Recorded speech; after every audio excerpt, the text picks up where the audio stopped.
Hello everyone, welcome to the Redmen TV. It's daily news time. It is a Monday. We've had a weekend to stew over things, to fume, to be happy, whatever it is you chose to do over the weekend. I hope you had a great one. Let's get stuck into some Liverpool news. Transfer stuff. Yeah, as you've probably seen from the title and maybe even the thumbnail if you're watching this after the fact, Kylian Mbappe linked again. Right. First thing, straight off the bat, you see any Mbappe links with Liverpool, and I can only think back to how I felt like the week before when I saw Arsenal being linked, and I was like, yeah, as if. So I have to maintain that degree of scepticism, if I'm honest, if I'm perfectly honest about anything Liverpool linked with Kylian Mbappe. Now, the only thing I will say to this is, now I've seen it being linked in L'Equipe, which is, it is what it is. But apparently Dom King, the Daily Mail, is not a great newspaper. It's barely a newspaper. But in terms of the sports stuff, it's got some decent sport writers there. And Dom King is one of the Northwest sports writers, and he's pretty well respected. He's one of those guys that, you put him up there with like your Joyces, etc., that it's his job to find this kind of stuff out. And though we've seen a few reports, you know, a little bit wide of the mark so far this window, I would suspect it's probably reasonably sourced. If he's prepared to put his name on the byline, there's no need for him to put his name on the byline. Is what I'm driving at. There's plenty of people who are like freelancers for the Mail who normally end up with the names on these things, and it tends to be very much geared towards the word rumour off the back as well. But apparently, and treat it as you will, Jurgen Klopp has had a chat with Mbappe's agent and has reportedly said that he will be a first teamer for Liverpool. He will play lots and lots of football, because that is apparently the kid's concern, is that he wants Champions League football, but he also wants to make sure that he's playing footy, and that might be one area where, you know, that's a battle that could be won, because I'm not sure there's many other clubs who would necessarily, you know, put him as a first teamer. He's amazing, isn't he? Let's be honest, and probably most of them would. But you look around the Premier League, and you know, inevitably the clubs that are likely to spend that kind of money, maybe Arsenal would, but I don't know that Arsenal could spend that money. I'm not saying Liverpool could either, to be fair. You know, City are sewn up. Chelsea look like they're getting Morata. Man United, who knows? I don't know. The fact of the matter is, whatever it is that I'm not sure Liverpool are likely to spend £100 million+ on a player, first and foremost, for better or for worse. And then secondly, that is a big, tough conversation. I think we'd have a better... I think if there was no transfer fee involved, let's say, and it was just down to convincing a player of the project, I think Jurgen Klopp could do that for Liverpool. But for me, it feels massively unrealistic. I think there's far too many issues within the squad in general that if they're going to turn around and say, Liverpool, here's a bottomless pit of transfer funds, then fucking A, go and get Mbappe, who cares? But when you're looking at, we're going to have to find a new top target for centre-half if the Virgil van Dijk stuff is truly dead. We still need to talk more about Salah, which we'll do in a moment. There's still definitely a left back that needs addressing. You know, all the talk of a Naby Keita or centre mid or whatever. There's still a lot of money to be spent if we're to get that squad up and running for next season. So to take away what is a massive, massive chunk on one player. That being said, you know, would I care? Would I care that Liverpool were conceding goals left, right and centre if we had someone like that playing up front for us? I think inevitably I would, but it would be a wonderful ride, if nothing else. But yeah, like I say, I wouldn't put too much stock in that, if I'm perfectly honest.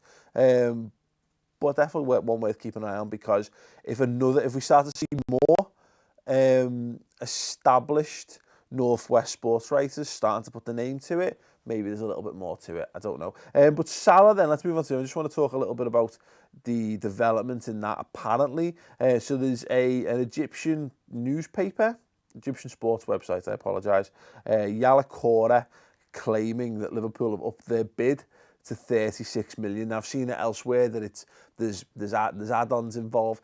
The Empire of the Cop website, with one of the most convoluted titles in website post clickbait history, they had a little tidbit in their article once you got past the headline, that was the source that broke the fact that we'd had a £28 million bid rejected. So, you know, again, the Liverpool Echo have it quoted as, we'll check this one out and keep you updated on developments throughout the day. Similarly for us, when they do that, we'll then report on that from there. Seem fair? I think it's fair. I'm going to be doing some of your comments in a moment. So if you're on YouTube, keep your thoughts coming in on Mbappe and on Salah. Just lastly, I think most people will know this. We plastered our social media with it because it deserves to be plastered with this. Solanke took on the golden ball from the FIFA Under-20s World Cup. England lifted the trophy. First appearance in a World Cup, whether at any level, since 1966, and they only went and won it as well. And though it was an Everton player that did the damage in Calvert-Lewin, Solanke gets the golden ball, which is not given as top goal scorer. It's given as the player who plays the best football throughout the tournament. And I've just watched all of Solanke's goals back, and I mean, there's definitely something to be said that you have got to be in it to win it kind of thing, you know what I mean? You've got to be in those right positions to take those goals, but not many great goals per se, but ultimately he's done it. Just a little note then, because people are keen to impress who's won that in the past, and where you've got the names like Diego Maradona and Robert Prozinecki, Javier Saviola, wow, Messi, Aguero, Pogba, Adama Traore, you know, there are obviously a few names, but I mean, by and large, if you go back over the last 10 years, over the last 20 years, let's say for the sake of argument, you've got Nicolas Oliveira, didn't have an amazing, I think he played for Sevilla, Seydou Keita, who played, I think he played 150-ish times for Barcelona, maybe 120 times for Barcelona. Javier Saviola was obviously amazing. Ismail Matar, let's have a look and see what we know about this guy. He has done, frig all. That's not a note. That's not a note of encouragement. Where else have we got? Dominic Adeyeye, never heard of him. Interestingly, Alex Teixeira, the formerly linked Liverpool player, took the Golden Boot that year in 2009. Henrique Almeida, then Pogba, Traore, Dominic Solanke. So yeah, I mean, some great players listed there, and some less great players. So take that from that what you will, but I look, it's encouraging if nothing else. The fact of the matter is those players who went on to have amazing careers do have that in their trophy cabinet at home. So here's hoping. Is it likely? You know what? I see no sense in getting wound up by it one way or the other. So I will jump into your comments right about now once I reopen the page that it's on. Here we go. So, Stephen Nedas says, Mbappe!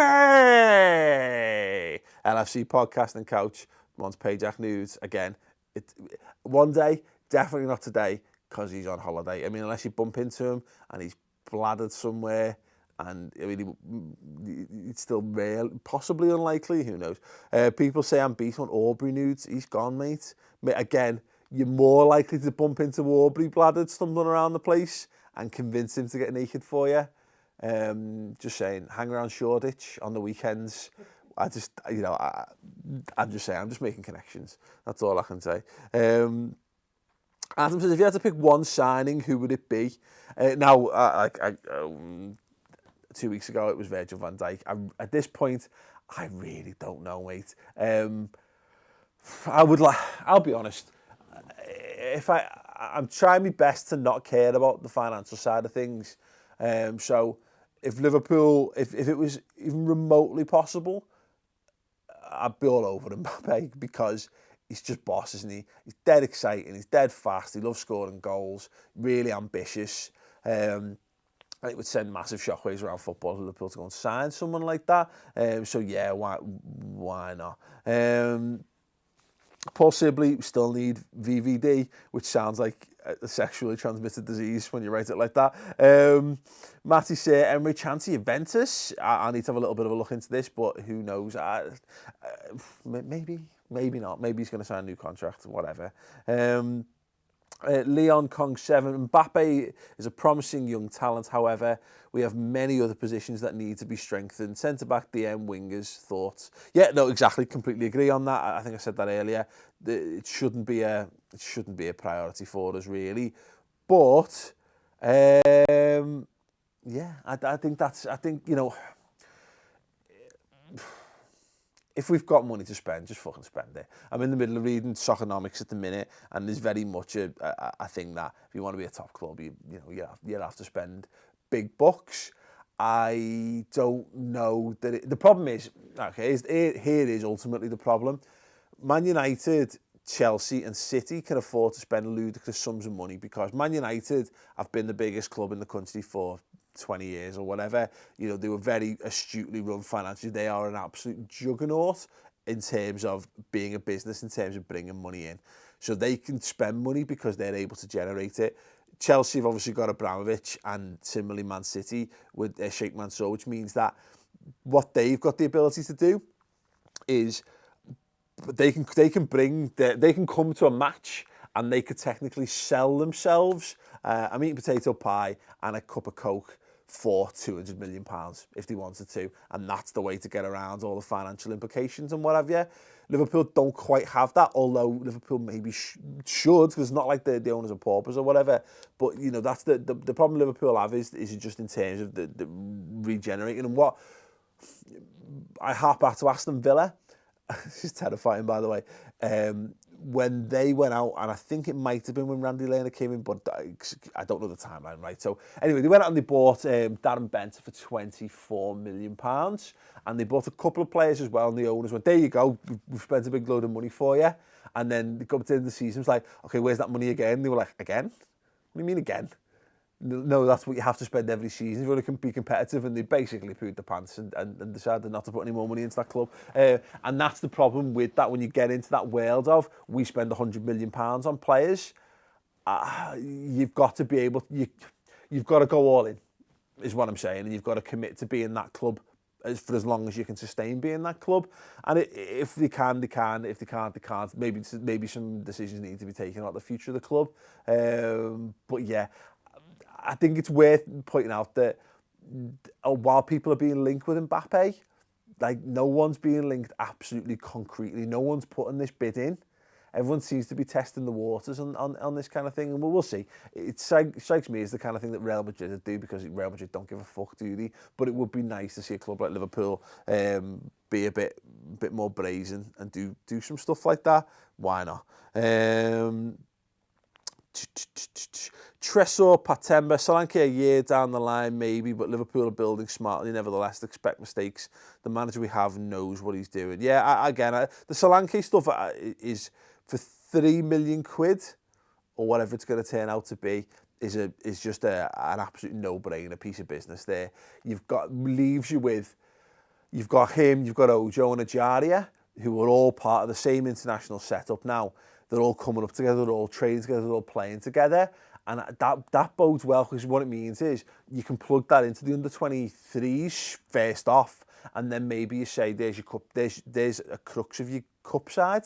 You've got 3 players who can come in who know each other's games inside and out, and whether it works out or not, and whether he ever reaches the true heights of the game, you get a couple of seasons out of him as at that level. I think you can do a lot worse than that, can't you? Harry Cook, why don't we put in a 50-60 million bid for Sanchez? He's not playing Champions League, and with fit Klopp's system. But yeah, honestly, yeah. Again, that if you're going to spend 100 million on Mbappe, then just go and try and spend 60 or 70 on Alexis Sanchez instead, because you know he does the business. Couple more comments then before I wrap up. The Chris 2703, what happened to Douglas Costa rumour? I've seen very little of that. I saw mention at the weekend that he's on a watch list, but I don't think he scores enough goals. But I would be very excited if we signed someone like that. But again, here's the thing about this. I suspect from this week and next week we'll start to see a little bit more movement on stuff.